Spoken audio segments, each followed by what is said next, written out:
It's time for this week's episode of Brandon Sports Talk, featuring in-depth interviews from those who are trending in the world of athletics. And now, here's the host of Brandon Sports Talk, Brandon Pate.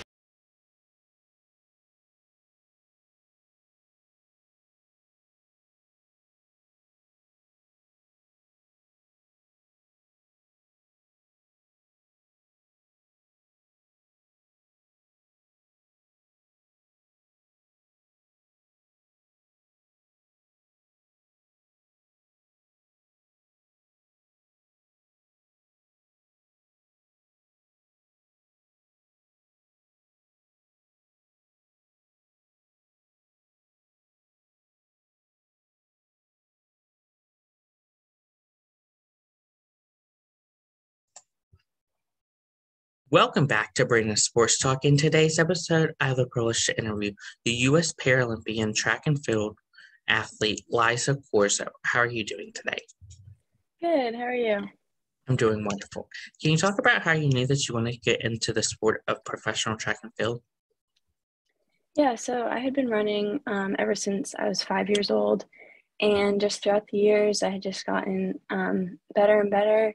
And then when the opportunity arose to try para track and field and try to qualify for Tokyo, I knew it was something that I wanted to do and I wanted to pursue. I just love when the competition gets harder and just seeing how far I'm able to push myself. What was it like, obviously, getting into track and field at such a young age? Yeah, so ran my first 5K when I was 5 years old, actually. It was because my dad works at a hospital, and through being an employee there, he had to either run or work their hospital 5K. And so my family was like, oh, let's just do it as a family.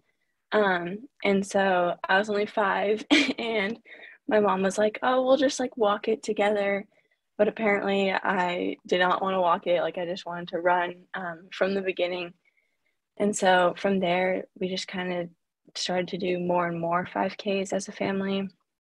And then in middle school, I joined my middle school cross country and track and field, and then continued in high school and now college. And then 2 years ago is when I really got into para track and field.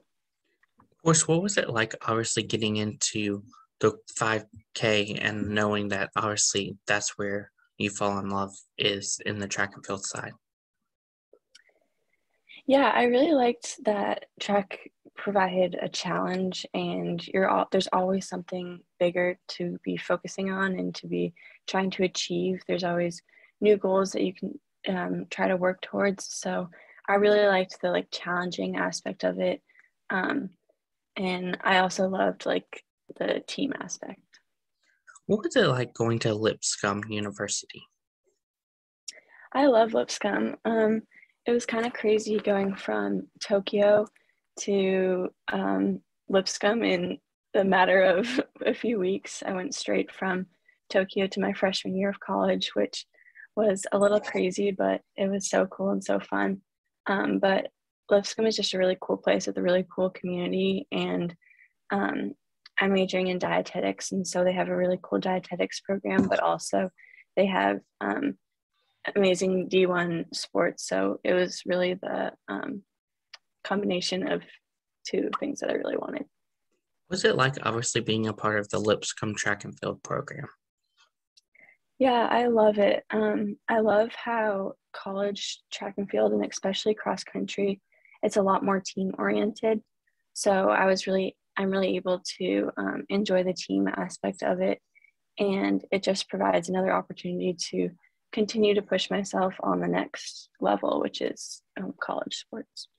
How did it feel to get to put on that Lipscomb jersey? Yeah, it was something that running and competing in college was something that I always wanted to do ever since I was really little. So to finally get to put on the Lipscomb uni and really race for Lipscomb, I was really able to just accomplish that goal that I set when I was little of running collegiately. So it was just awesome and just so fun to wear the Lipscomb uni. Of course, as a college athlete, What was it like going to the Paralympics while being in college? Yeah, as I said, it was kind of crazy because I was in Tokyo for 3 weeks and then I flew straight from Tokyo to Lipscomb. So I really didn't have like a break between like competing at the Paralympics and then getting thrown right into my freshman year of college. I actually missed the first 2 weeks of college for that. But I'd just say in general, I kind of separate the two things. So I have like my USA races and then like my college races. Um, but it's really cool just to be able to have something outside of my college season that I'm also racing at, and for it to be for the US is really fun. What is it like, obviously, with that balance of racing for college and then also racing for the US on the Paralympic level? I find it really fun just because it's an added challenge of just fitting in meets, and um, it can be difficult, like missing school for meets, but my professors have always been really great about that aspect of it. Um, but I think it's cool that I'm able to like focus on two separate things. I'm able to focus on my college races, and I have specific goals and standards and things that I want to do for those races. But then I also have the US races. So it just adds another level, I would say, of fun to it. How was it like, obviously, coming back from Tokyo and getting into college track and field and joining your teammates and sharing that moment that you went to Tokyo? Yeah, it was so fun. Just coming back to school, and I was meeting these people for the first time, but they were so just welcoming and so just congratulatory and just so happy um, for what I did in Tokyo. And so it was really special just being able to share that moment with them. And my roommates and teammates actually watched the race. So it was really fun just seeing them react to it. And I went straight from Tokyo to school, so I wasn't able to go home and like celebrate with my family. But even though I had just met them, like they were like my family, just so supportive and congratulatory, which is really fun. What was it like preparing for the Paralympics in Tokyo? Yeah, so I ended my senior year of high school in June, and that's when I qualified, and that's when I stopped training with my high school coach, and I switched to training with my college coach. So from June to August, I was training with my college coach, and so it was completely different training than what I had done in high school. And it was a lot more specific and tailored to the 1500, which is what I raced in Tokyo. And it was also a lot more mileage. So I knew that it was preparing me really well for racing in Tokyo. But I also just tried to treat Tokyo like another race, even though it was so much, even though it was like the biggest race I had ever done and on the world stage. I really just wanted to treat it like any other race and just go into it just knowing that I had prepared really well for the 2 months leading up to it. Of course, what was that feeling like when you got the email that you made the Team USA and you were going to Tokyo? Yeah, it was really crazy. We right after trials, there was a few days that we didn't know if we had made it or not. So it was kind of a lot of suspense and anticipation leading up to when we found out. But once we found out, I was so excited. Just realizing that I made the team and that I would actually be going to Tokyo, because it was something that I had been dreaming of and thinking about. So then finally realizing that it actually happened and that I would actually be going was just so crazy. And at first it was a little unreal until the few weeks leading up to actually going. How was that feeling like when you got your gear in the mail and it finally hit you that you were going to Tokyo? Yeah, it was crazy. I had seen like other Olympians and Paralympians getting their gear, and so I was like, there was like anticipation leading up into get my big box in the mail. And people joke it's like Nike Christmas because of all of the gear. But just like trying and just realizing that like, okay, this is mine. Like this isn't like someone else's. Like I actually get to wear this and represent the country in Tokyo. It was just so fun. Of course, when you got the gear, what was that feeling like when you finally put it on and you had the US flag on you and the Paralympic rings on you? Yeah, that part was probably the coolest part, just realizing that um, I'm not just racing for myself or my team or my state, but I'm racing for my country. And just having that flag and the Paralympic symbol, just realizing that I'm representing so many people and I'm representing all the people who helped me get to this place. It was really special just being able to have the US flag on the uniform. Of course, the day of the race, what was it like preparing for the race? And did you have any pre-game jitters? Um, yeah, preparing for the race, I didn't race until like 9 p.m. So the whole day I was just kind of chased like so that I could, when the time of the race came, I wasn't too stressed about it, but I was able to just go into it calm and relaxed and really just be able to race my best.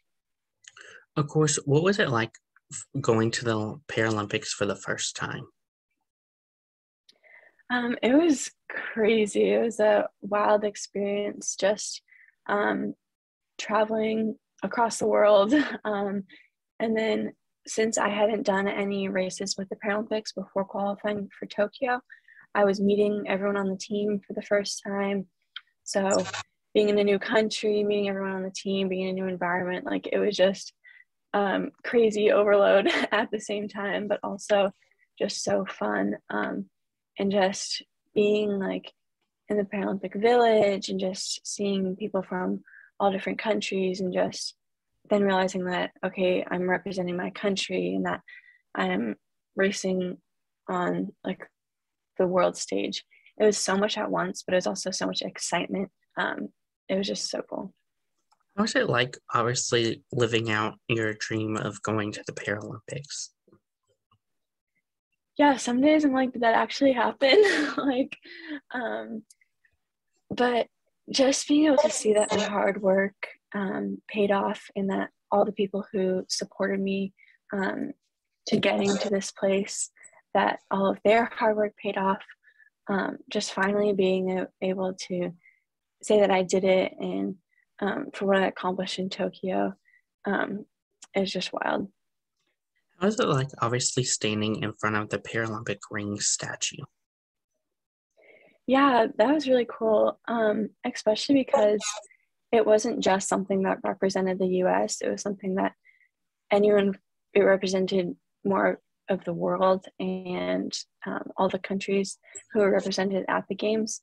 So just being in the village and standing in front of the Paralympic symbol, it just meant so much, and there was so much significance to it.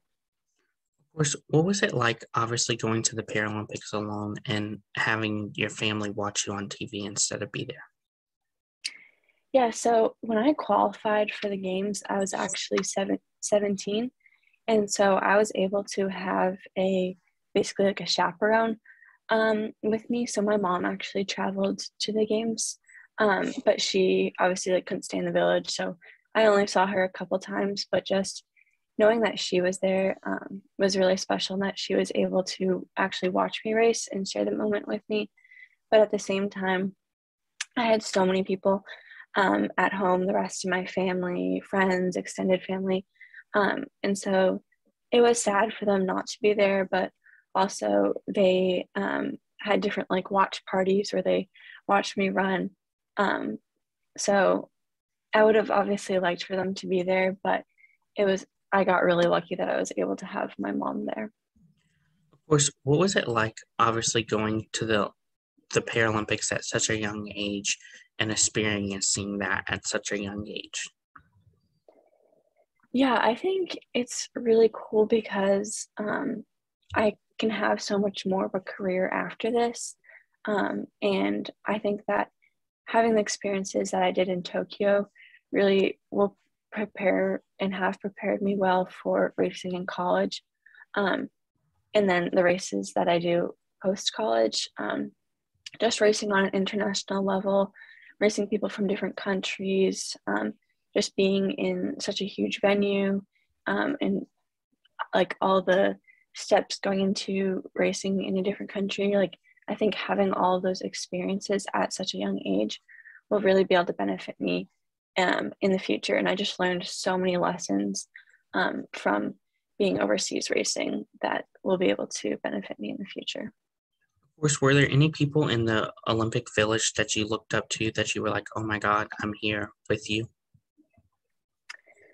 Yeah, there are definitely people who like I've seen race and who I really look up to. It was crazy just to like be living day-to-day life with them. And we had a pre-games camp, so just like spending so much time with these people who for like the years prior I had just been like seeing win races and seeing on TV and stuff like that. So then finally just being like with them and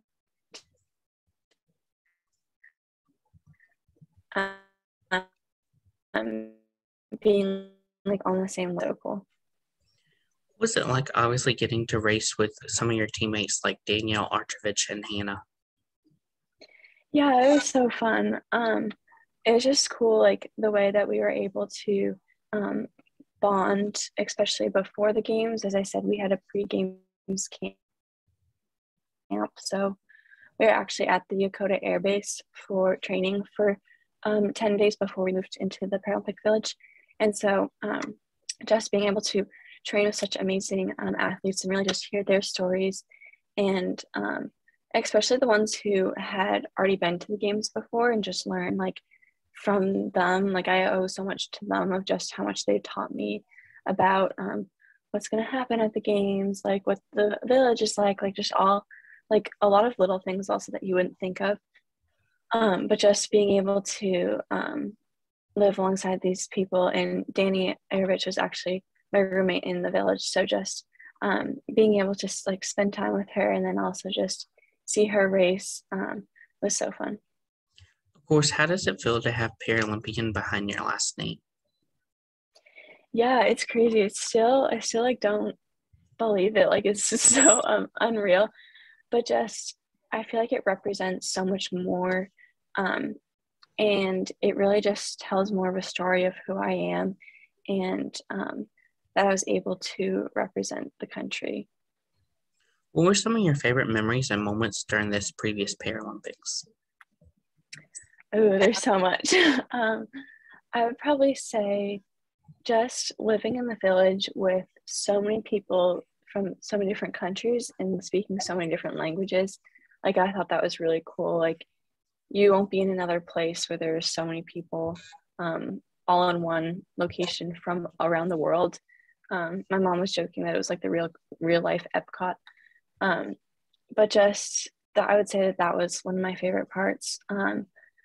Also, probably like stepping out onto the line of when I was racing and just realizing that I was representing my country, and also the stadium where the track was so cool. Even though the stands weren't full, it was just massive and just a huge stadium, which was really fun just to race under the lights there.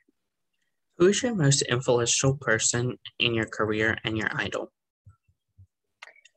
Okay, I would kind of separate them a little bit. I would say most influential person would have, I'm going to say people, would have to be my coaches and my teammates and my family.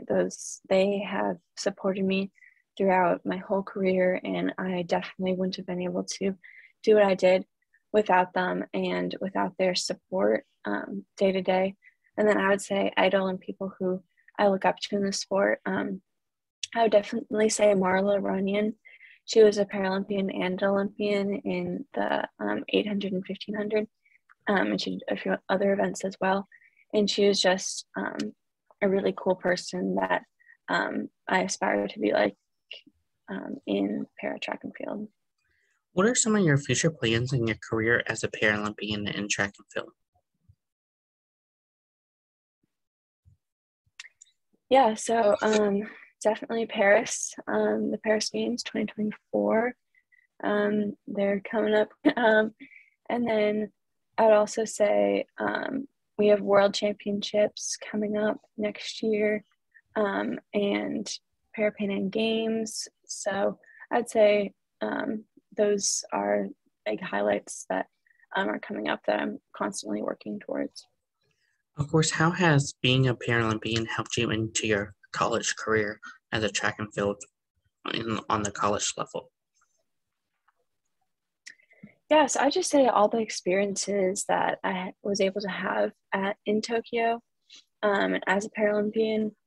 In the day-to-day, I'm able to see like the lessons that I learned through going to Tokyo. I'm able to apply them to my races. So whether that's like I raced all new people in Tokyo from all different countries. So then like in a college race, like I'm racing all different people from all different teams. So just like getting adjusted to racing all different people.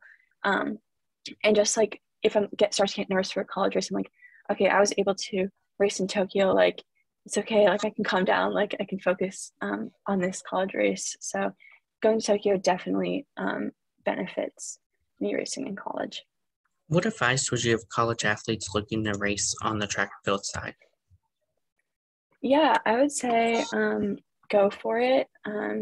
Never underestimate what you think you're able to accomplish, especially going into the post-collegiate and pro side. Yeah. What advice would you give college athletes such as yourself that are balancing being a college athlete and a Paralympian? Yeah, I think the balance is kind of fun. It's challenging, but I like that challenge